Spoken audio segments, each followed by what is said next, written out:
What if the true reason you're not attracting the life you desire, whether it's love, peace, or success, isn't because you're doing something wrong, but because, at your core, you still don't believe you deserve it? Not fully, not deeply. And that belief, often buried beneath layers of trying and striving, quietly shapes everything.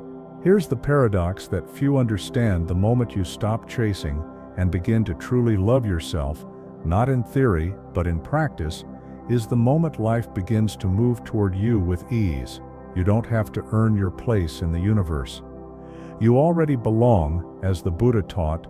You yourself, as much as anyone in the entire universe, deserve your love and affection.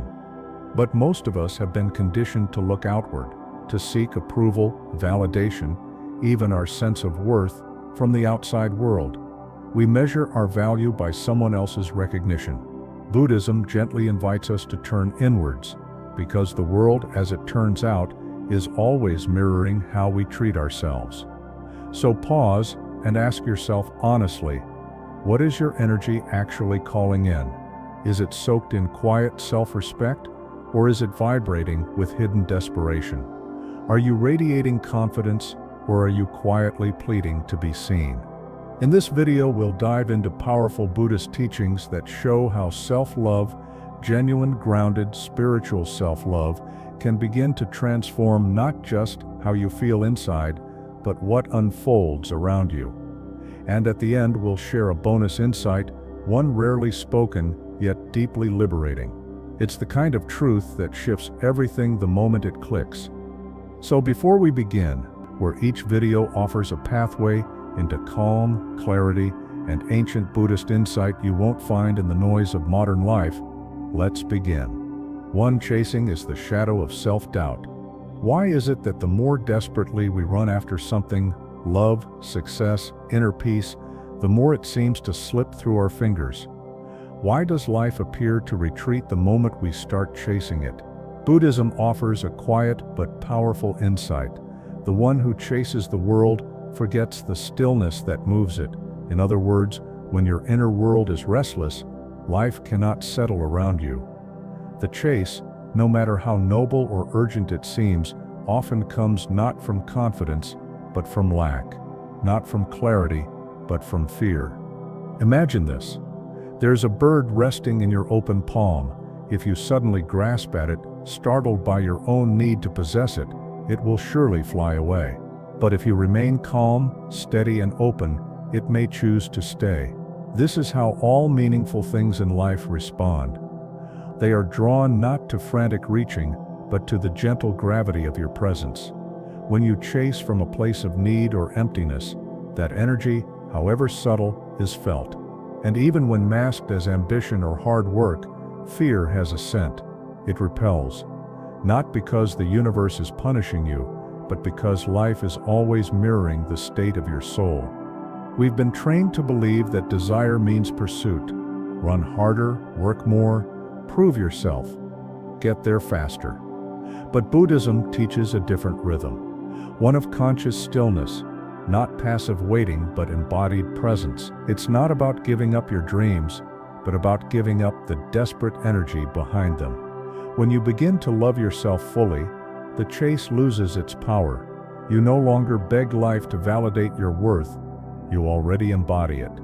You become the very proof you were hoping to find. Close your eyes for a moment. Breathe slowly. Picture your desires not as distant peaks to conquer, but as lotus petals floating towards you on still water. You don't need to splash or stir the surface, just remain grounded, rooted. Let the petals come to you. Because when the waters of your mind are still, even the moon reveals itself clearly. Sometimes, what we're chasing is not the goal, but the feeling we think the goal will finally give us: worthiness, safety, love. And perhaps, just perhaps, it's not the outcome that needs your focus, but the part of you that feels unworthy without it. Can you sit with that part? Can you hold it in your arms like a child and say, "You're enough, even now"? Buddhist wisdom reminds us, suffering doesn't arise from not having, but from clinging, from the belief that we must earn what is already our birthright. But when you begin to love yourself, not someday, not when you're perfect, but now exactly as you are, peace begins to bloom. And peace is magnetic. It draws in the right people, the right moments, the right opportunities, not because you wrestled life into submission, but because you finally stopped resisting your own being. Here lies the great irony. The moment you stop chasing, you start attracting. Why? Because the universe doesn't respond to the noise of your need. It responds to the quiet strength of your vibration, and the vibration of self-love is undeniable. It doesn't demand, it doesn't grasp, it allows, it welcomes. The more you return to yourself, to your center, your wholeness, the more the world begins to shift toward you. You are not an empty vessel waiting to be filled. You are the sacred space that life longs to enter. When you treat yourself as whole, the world reflects that fullness back to you. We just love to hear how this speaks to you. And if you stir unsure where to begin, simply type this in the comments as a declaration to yourself. My self-worth attracts more. Wholeness attracts. Wounds repel. What if the world doesn't give you what you long for, but rather, it gives you what you believe you deserve, not as a punishment, but as a reflection of your deepest convictions? This is one of the quiet truths that Buddhism teaches us. We are not here to chase outcomes, but to understand causes, and the most powerful cause behind everything you attract in life is the energy you carry within. There's an unseen law at play in the fabric of reality. Wholeness attracts, wounds repel, not because wounds make you unworthy, but because unhealed energy distorts your field. When your inner world carries the belief that you're not enough, the outer world echoes that belief back to you. It's not cruelty, it's a mirror. Imagine a ceramic bowl with delicate cracks running through it. You can pour water into it again and again, but the bowl never stays full. The water slowly leaks through its fractures. Now picture your soul in the same way. You may gather love, possessions, even praise from others. But if your self-belief is cracked, if you quietly doubt your worth, the joy can never seem to stay. It leaks through the spaces where your love for yourself is missing. You might find yourself asking, why do I keep attracting the same kind of pain? Why does every new beginning feel like an old ending in disguise? And the answer doesn't live out there in the world. It lives in the quiet, often overlooked echo within. Until you begin to see yourself not as broken but as deeply worthy, you will continue to call in people and experiences that confirm your inner doubts, not your outer wishes. Pause. Take a slow, deep breath. Visualize your inner self as that cracked bowl, but now imagine golden light beginning to pour into each fracture, not to erase the damage, but to illuminate it. This is the spirit of kintsugi, the Japanese art of repairing broken pottery with gold. The cracks are not hidden. They are honored. They become the most beautiful part of the piece. In the same way, your pain is not your failure. It is part of your sacred story. And when you begin to love your cracks, they begin to glow. So ask yourself gently, are you trying to manifest from your pain or from your peace? The universe listens not to your words, but to your energy. If the quiet truth underneath all your efforts says, I'm not enough, then life will keep sending mirrors that whisper, yes, you're right. But if you start, even softly, even uncertainly, to hold yourself as enough, your entire reality will begin to transform. Not in a flash, but gradually, like morning sunlight dissolving the fog. The Buddha said, you yourself, as much as anybody in the entire universe, deserve your love and affection. This isn't just comforting sentiment, it is a spiritual strategy. Love becomes your strength, not because it forces others to change, but because it transforms what you allow, what you expect, what you attract. When you love yourself, you stop inviting in what hurts you. You begin to draw in what honors you. Let your energy whisper calm. Let your presence say, I no longer beg, I welcome. The world doesn't respond to longing, it responds to wholeness. and you don't have to wait for some future version of yourself to begin. You can start here, now, with the exact version of you that exists in this moment. You are not too broken to attract beauty. You are already beautiful. You are simply waiting to believe it. The universe does not test your worth. It reflects it. And in that reflection, stillness becomes a magnetic power. Why does silence reveal more truth than shouting ever could? Because in stillness, something ancient awakens. Like a candle in the darkness, a still soul draws all things that seek warmth and clarity, not by striving to be seen, but by glowing from within.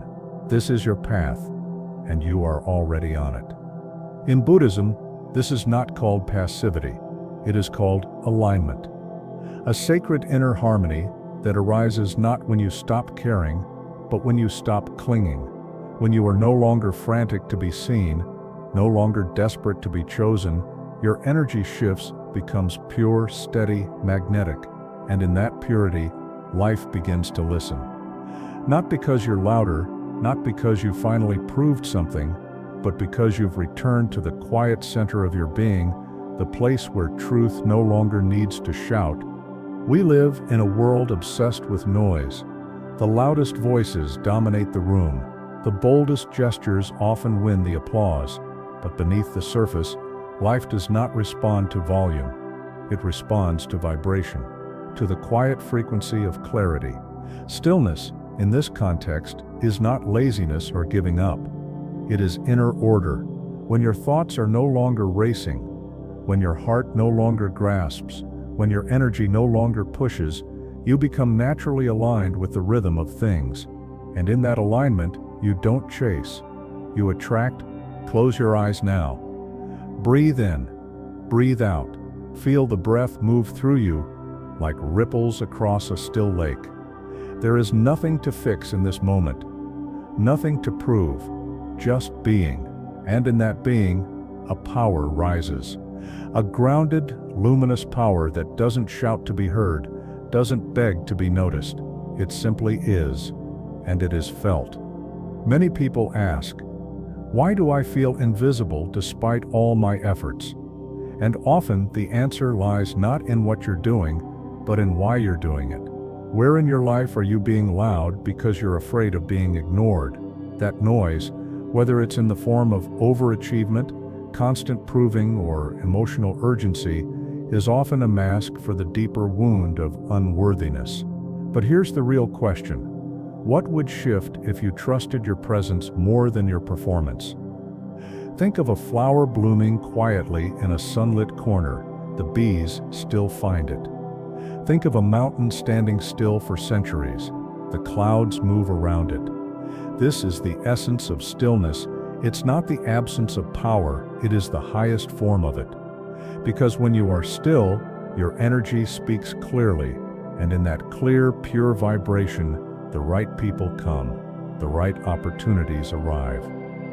Life begins to lean in because stillness signals trust. You don't need to shout to be understood. You don't need to beg to be loved. You only need to return to the calm within you, the calm that remembers its worth. That inner stillness becomes your true signal, your most honest magnet. And the moment you let go of the frantic need to perform, you become luminous in a way no performance can match. So remember this, stillness does not make you invisible. It makes you undeniable. When you love yourself enough to be still, the world cannot help but feel you. This is where detachment enters, not as coldness, but as deep, spiritual faith. The kind of faith that asks, can you want something deeply and still be at peace without it? True detachment, as taught in Buddhist wisdom, is not rejection of desire. It is reverence for the natural flow of life. It is the quiet knowing that what is meant for you will come, not through force, but through alignment. So often we grip tightly to our desires, relationships, dreams, timelines, believing our control will secure them.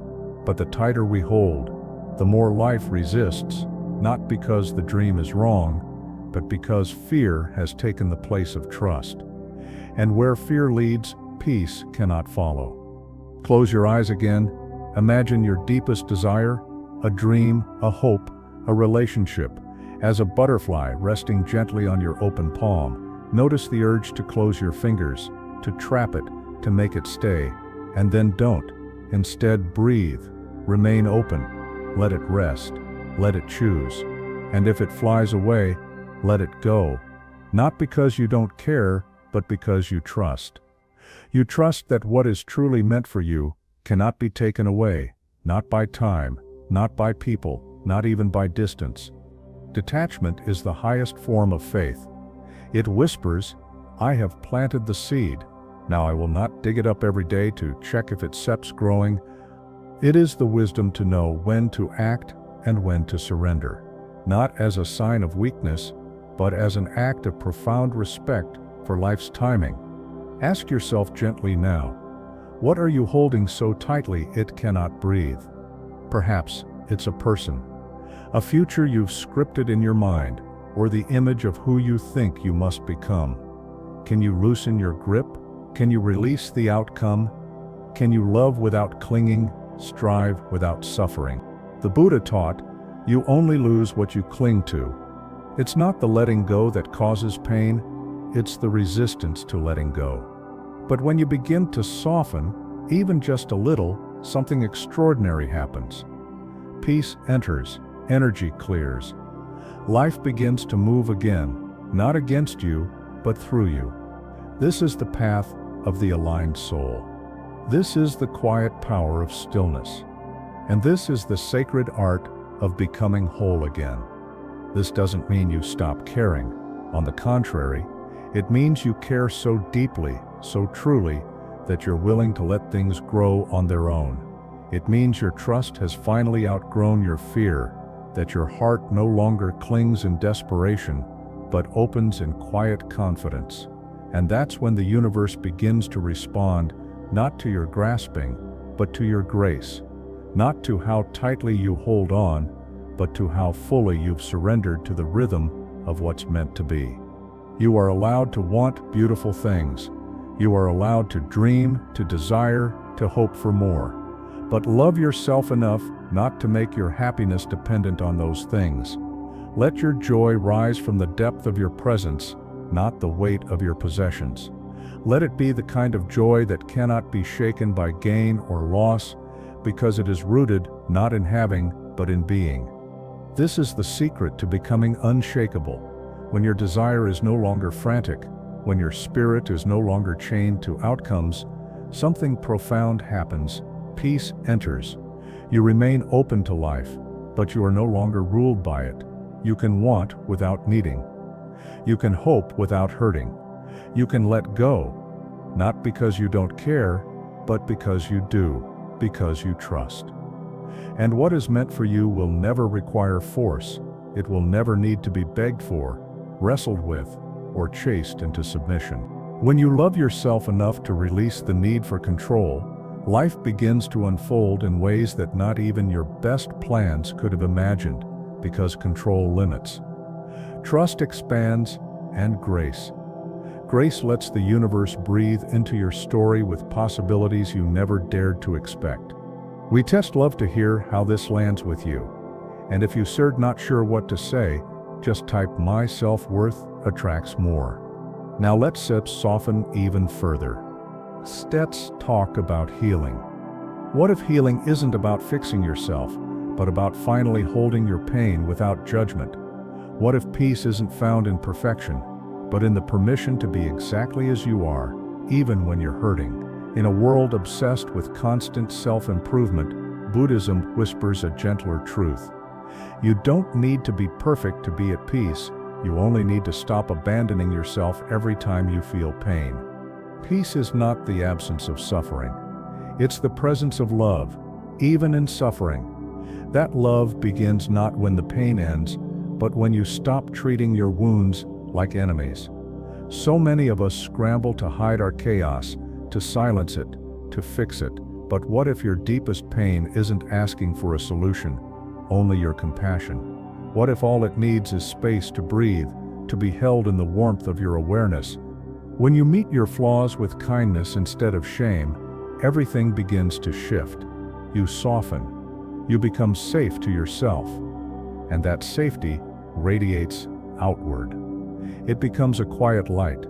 The world responds to, not because you've achieved perfection, but because you've become whole. Place your hand on your heart. Feel the warmth there. Breathe into it. Say inwardly, even this deserves my love. Even the regret, even the fear, even the broken parts you wish you could erase. All of it held in the gentle, unwavering embrace of your own presence. This isn't weakness. This is spiritual strength, because self-compassion is not passive. It is an act of power, a quiet rebellion against the inner violence we've grown used to. Many of us carry a war within a voice that criticizes, shames, and belittles. We wonder why peace feels so far away, yet we offer ourselves none of the love we so freely extend to others. The Buddha taught, hatred does not cease by hatred, but by love alone. That includes self-hatred. So ask yourself gently, where are you still bullying your inner child? Is it the voice that whispers, "You're never enough"? Is it the part of you that punishes yourself for not being healed already? And then ask, what would shift if I offered this pain understanding instead of rejection? Could I listen to my sadness instead of silencing it? Could I let my mistakes rest without turning them into my identity? Healing begins the moment you stop fighting yourself. And peace begins the moment you realize, even this deserves your love. Healing begins in the quietest of ways, not with force, not with urgency, but with a gentle shift. A shift from trying to fix what hurts to simply holding it, from punishing yourself for not being better to finally listening to what your pain has been trying to say. It is in this space, this sacred pause of compassion, that true transformation begins. When you start to treat yourself with the same tenderness you so easily extend to others, something powerful happens. Your energy softens. Your vibration lifts, and life, sensing that shift, begins to respond, not because your outer world has changed, but because you have. Healing doesn't require you to become flawless. It only asks you to become whole, and wholeness doesn't mean every piece is perfect, it means no piece is left behind. Nothing is abandoned, nothing is exiled. When you love yourself enough to sit beside your chaos, not to judge it, not to silence it, but simply to be with it, clarity begins to emerge. Like the first morning light breaking through thick fog, understanding rises slowly, gently, and fully. You begin to see that your pain was never proof of your failure. It was a doorway to deeper love. So hold this truth close. You are not too much. You are not too late. You are not broken beyond repair. You are simply a soul that has been waiting, not for anyone else, but to be held in your own arms with your own heart. And when that moment comes, when you finally choose to love even this, even the messy, aching, imperfect parts of you, the world begins to change. Because the universe does not just respond to your wishes, it mirrors your inner dialogue. It reflects the way you speak to yourself when no one is listening. When your self-talk becomes softer, so does your path. When your love for yourself deepens, the love you receive deepens too. Because everything outside of you begins with what you offer within. So let healing be gentle. Let it begin with love. Let it begin with you. What if every relationship in your life is simply a mirror, reflecting how you speak to yourself when no one is listening? In Buddhist understanding, the world is not separate from your mind. Your outer experience is shaped by your inner dialogue, not always immediately, but consistently. We don't see others as they are. It's said we see them as we are. And if you look closely, you'll notice what you tolerate within, you tend to tolerate without. If you speak to yourself with harshness, you begin to accept that tone from others.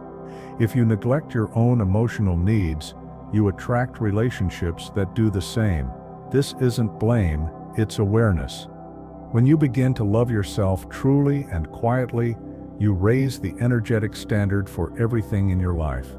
Your self-regard becomes the foundation, and the universe builds from there. Imagine standing beside a calm body of water. Look into it and see your reflection, not your face, but your voice.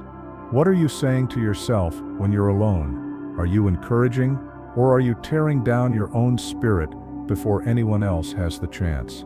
How am I speaking to myself when no one is listening? Ask that. Because the universe is always listening. There is a truth here, soft but powerful.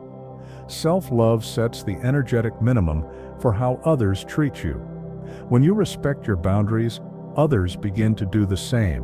When you speak kindly to your inner world, your outer world begins to mirror it, and if it doesn't, if someone continues to offer less than what you now give yourself, you will know how to walk away, not in anger, in alignment. So ask yourself gently, are you teaching the world to love you or to overlook you? Every time you abandon your needs, every time you silence your truth, you send a signal, this is okay, but it isn't. You deserve to be treated with the same care you wish to offer, and it starts with you. And now another question: if someone treated you the way you treat yourself, would you stay? Sit with that. Let it echo. If the answer brings discomfort, that is your starting point, not to judge, but to begin a new kind of relationship with your own heart. You don't attract what you want, you attract what you believe you are worthy of. So speak to yourself with love. Act as though you matter, because you do. And when that becomes your inner dialogue, your life begins to rearrange around that truth, not perfectly, but profoundly. When you love yourself enough to change the way you speak within, the universe listens and begins to speak back in kindness. Peace is the most powerful frequency.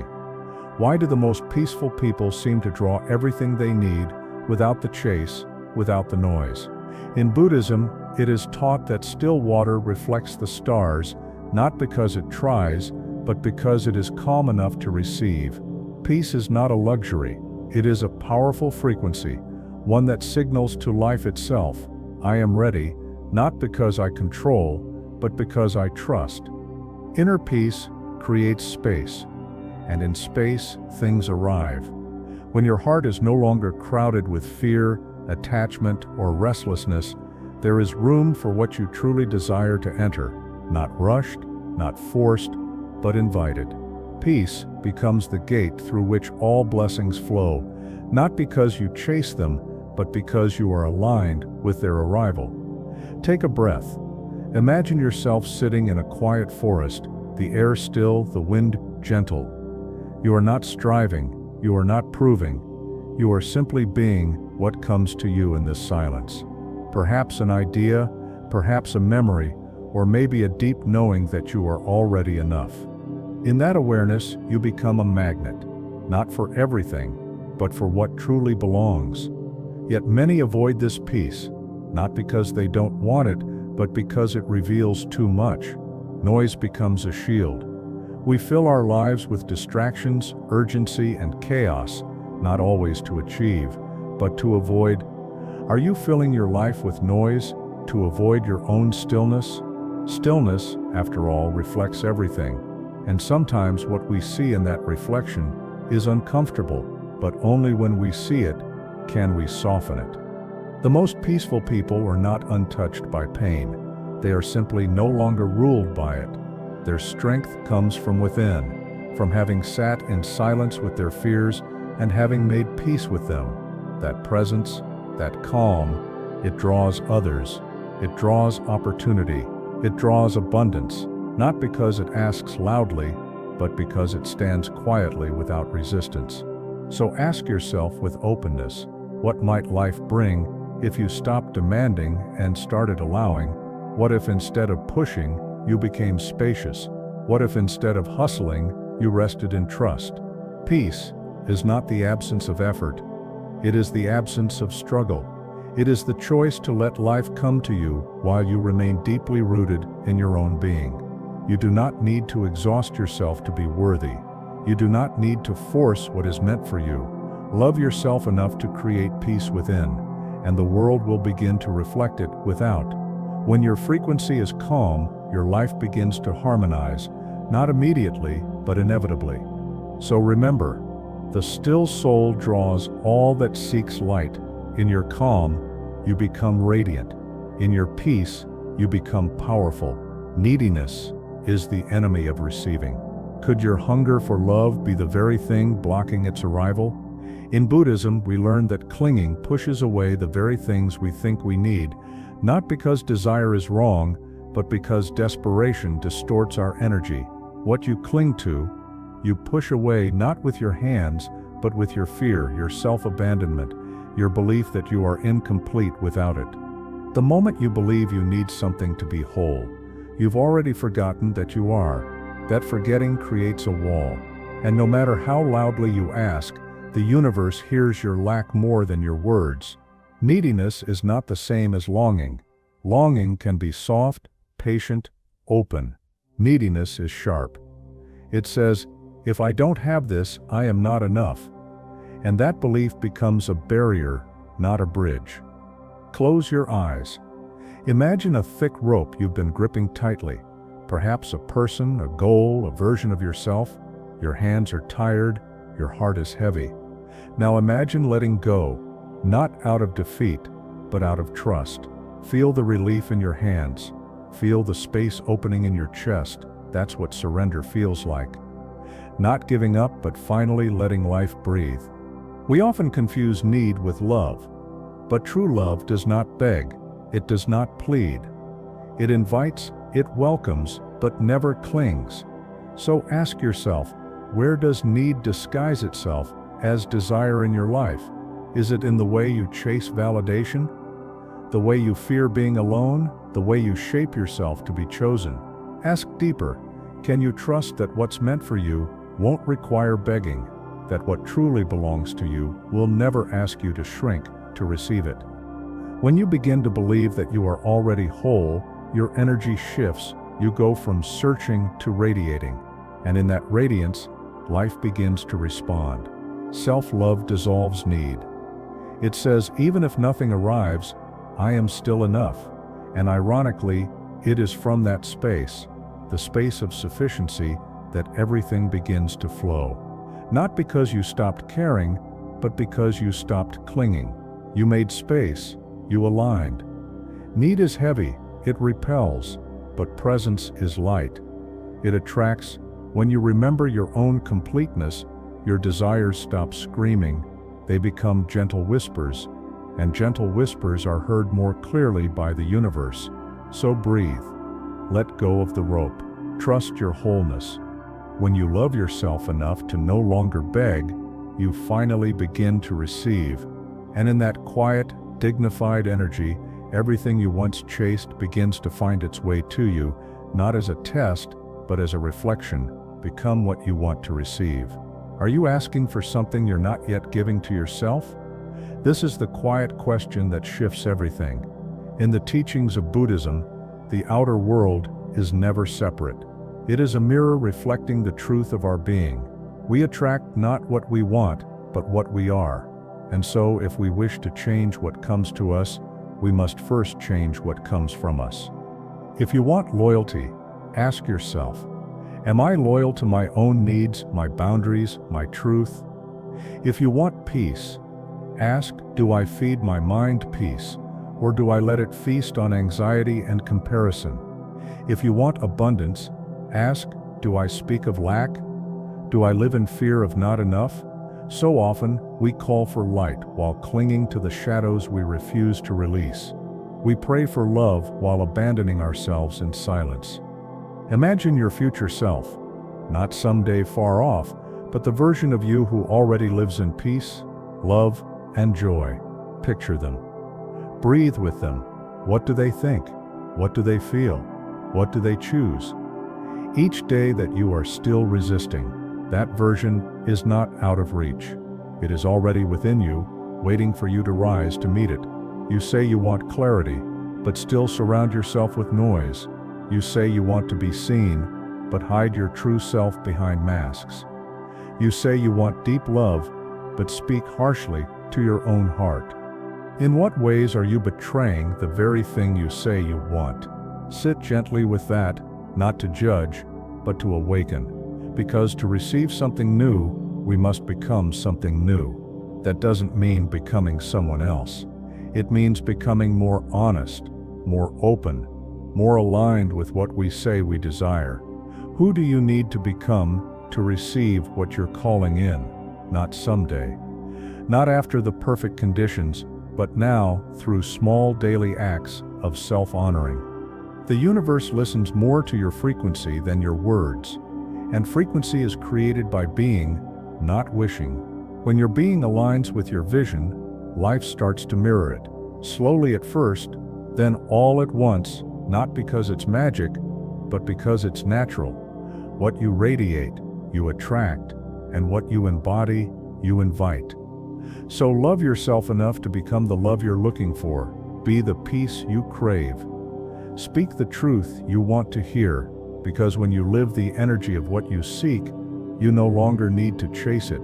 It begins to arrive, drawn not by need, but by recognition. You are not far from the life you want. You are just one decision away from being the version of yourself who welcomes it. We'd love to hear your thoughts. If you're not sure what to say, just type, "My self-worth attracts more." Let the old you die to become free. What identities must fall away for the new to arrive?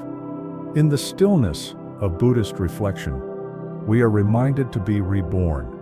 The old self must return to silence, not destroyed, not denied, simply laid to rest. Like a leaf that once held sunlight, its time is honored, and then it drifts. The self who was hurt, who was overlooked, who had to survive by shrinking or pleasing, has done its work. Now let it rest. There is a deeper self waiting beneath the ashes, one not born from defense or fear, but from truth. But to reach that self, we must be willing to die. Not in body, but in identity. The one who constantly apologized, the one who felt unworthy, the one who chased love to feel seen. These are not who you are, they are who you learned to be in a world that forgot your light. Close your eyes. Imagine yourself shedding an old skin.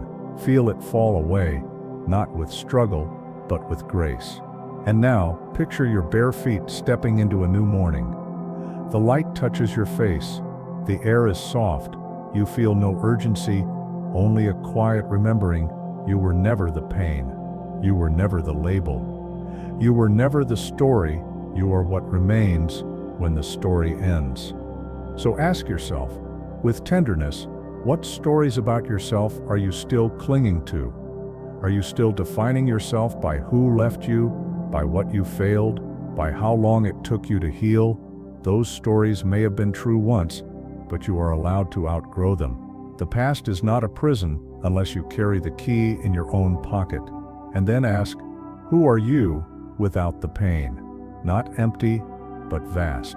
Not unfinished, but unfolding. This is where your power returns, not by clinging to who you were, but by meeting who you're becoming. You don't need to abandon your past. You only need to stop living through it. In Buddhism, death is never an end. It is a return, a cycle, a transformation. And this inner death, the letting go of false identities, is the most sacred kind, because through it, you begin to live from your essence, not your fear from your presence, not your pattern. So let the old you die. Let the version of you that had to fight for love rest. Let the one who kept proving their worth be still. You are not here to survive your past. You are here to embody your freedom. And when you love yourself enough to release what you no longer are, you become a vessel for what you've always been, whole, unshaken, free. True power is quiet confidence. There is a kind of power that does not shout. It does not demand attention. It simply is. In the way the bamboo stands, quiet, flexible, unshaken. You can feel its strength, not from its volume, but from its depth. This is the way of true power, silent, steady, rooted. In a world addicted to noise, self-love becomes an act of rebellion when it is silent. when it no longer needs to prove anything because it already knows its worth. You don't need to announce your value when you're anchored in it. You don't need to chase love when you are love. Quiet confidence is the frequency of those who have returned to themselves. It's the presence of someone who has nothing to prove and everything to offer. And this presence, it speaks louder than words ever could. So many people spend their lives performing worth, trying to earn it, trying to convince others to see it. But when you love yourself deeply, you stop performing and start embodying. You don't move through life looking for applause. You become the silence that commands the room, not with ego, but with essence. Close your eyes. Visualize yourself as a tree, tall, grounded, alive. Feel the wind brush against you. It bends you, but it does not break you. That is what inner strength feels like. Not rigidity, but rootedness. Not dominance, but dignity. Your presence becomes your proof. Your stillness becomes your magnetism. So I ask you now, where in your life are you still performing your worth? In your relationships, in your work, on social media? And what would happen if you stopped? If you simply allowed yourself to be enough as you are in this breath, without the performance? And here's the deeper question.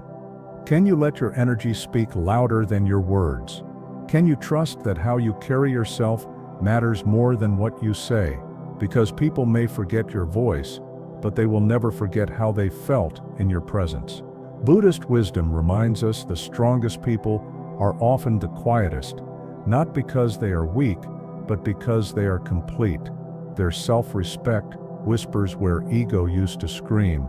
Their compassion replaces control. Their silence becomes sacred. So breathe into your stillness. Stand in your quiet confidence. Let the world feel your worth without you ever needing to explain it. And remember this, the deepest rivers make the least noise, but they carry the most power. When you love yourself enough to stop proving, you start attracting, not because you demand attention, but because your energy is undeniable, and that is the way of true power. Bonus lesson, love yourself, like the universe does. What if you are already loved by life exactly as you are? Not someday, not when you're healed, not when you've proven yourself, but now, in this very breath. In Buddhist wisdom, beneath all illusion, there exists something untouched by fear, shame, or imperfection. It is called Buddha nature. It is not earned, it is remembered. And it means this, you are not broken. You are becoming. We spend so much of our lives trying to make ourselves worthy. We chase success, approval, perfection, believing that one day, when we finally fixed ourselves, then we will deserve peace. But what if there is nothing to fix? What if the healing is not about becoming better, but about becoming softer with what is already within you? Buddhism teaches that even in your darkest moment, your true nature remains untouched. Like the sun behind the clouds, it may be hidden, but it is never gone. When you start to love yourself through this lens, life stops being a problem to solve. It becomes a dance to join. You don't have to strive for belonging anymore. You realize you already belong. Close your eyes for a moment. Visualize the entire universe bowing to you, not because you are flawless, but because you are whole. The stars do not ask you to earn your light. The trees do not question your worth. Nature honors you because you exist. Can you treat yourself the same way? Ask yourself gently, can you treat yourself with the same reverence you seek from others? The respect you wish to receive from the world, can you offer it first to your own heart? Can you look into your reflection and see not the flaws but the light that has survived? Can you stop waiting for permission to love who you already are and then go deeper? What would happen if you believed nothing was missing? How would you move? How would you speak to yourself? How would you show up in your life? Not from lack, but from quiet fullness. When you love yourself like the universe does, you stop chasing things that only reflect your emptiness. You start attracting experiences that recognize your wholeness. You no longer need to be fixed, rescued, or improved. You begin to simply be radiant, present, enough. This is the kind of love that transforms, not through force, but through remembrance. Love yourself enough to bow to your own soul. Love yourself enough to stop apologizing for your being, because when you align with your true nature, the universe doesn't resist you. It meets you. It mirrors you. It moves with you. And suddenly everything you were waiting for starts arriving, not as a reward, but as recognition. Quick summary of the lessons. Chasing is the shadow of self-doubt. The more you chase, whether it's love, success, or validation, the more you unknowingly send a message to life that you feel unworthy. Buddhist wisdom reminds us, stillness attracts more than striving. When you release the urge to chase, you create space for life to come toward you, naturally, effortlessly. Wholeness attracts, wounds repel. Unhealed emotional wounds quietly shape your patterns. Until you tend to them with presence and compassion, they will continue to repeat. Self-love isn't about fixing what's broken, it's about not abandoning yourself. What you believe you deserve sets the limit for what you allow in. Stillness creates magnetic power. In a world addicted to movement, true power lies in rooted presence. Stillness is not passivity, it's clarity. When your energy is calm, focused, and aligned, the universe responds to your vibration, not your volume. Detachment is the highest form of faith. Desire is human, but needing something to feel whole creates suffering. Detachment is not giving up, it's trusting. It's releasing control while remaining open. What is meant for you doesn't require gripping. It flows, it stays, it fits. Self-compassion turns chaos into clarity. Healing begins not with self-correction, but with self-acceptance. When you meet your pain with kindness instead of criticism, clarity begins to rise. Self-love isn't indulgent, it's deeply honest and courageous. The universe reflects your inner dialogue. How you speak to yourself shapes how life speaks to you. Your self-talk becomes your energetic signal. When your internal voice becomes gentle, loving, and respectful, the external world mirrors that same grace back to you. Peace is the most powerful frequency. Peace is not withdrawal. It is radiant strength. When you stop rushing, proving, or resisting, your presence becomes magnetic. Peace draws in what chaos chases away. Neediness is the enemy of receiving. When you believe you need something to feel whole, you push it further away. Receiving begins. When you remember your completeness, desperation closes doors, inner wholeness opens them. Become what you want to receive. Your energy must already embody what you wish to attract. If you want love, be love. If you seek abundance, live in gratitude and generosity. Life gives you what you are, not just what you ask for. Let the old you die to become free. True transformation requires release. The version of you that learned to survive may not be the version meant to evolve. Freedom comes not from adding, but from shedding, letting go of old stories, identities, and pain. True power is quiet confidence. Real strength doesn't need to announce itself. It moves silently, rooted in self-awareness. When you know your worth, you don't perform it, you embody it. Love yourself like the universe does. You are already enough, even in your flaws. Even in your becoming, self-love isn't something you earn, it's something you remember. The universe sees you as sacred. When you begin to see yourself the same way, not just the parts that shine, but also the parts you've hidden or judged, everything begins to shift. You stop chasing love, recognition, or peace, because you become the source of them. The world stops being a place where you prove your value and becomes a mirror reflecting your inner sanctuary. This isn't selfishness, it's steps self-remembering. A spiritual act of returning to your original nature, untouched by fear, no longer defined by your past, and no longer dependent on others to confirm your worth. From this clarity, you begin to attract, not by force, but by silent resonance. As the Buddha said, when the mind is pure, joy follows like a shadow that never leaves. If this message gave you peace or stirred something deep within, like it, share it with someone who needs this truth. Comment below. What does self-love mean to you? For more calm, clarity, and Buddhist insight on healing and transformation. And ask yourself, what's one way you'll show yourself unconditional love, starting today?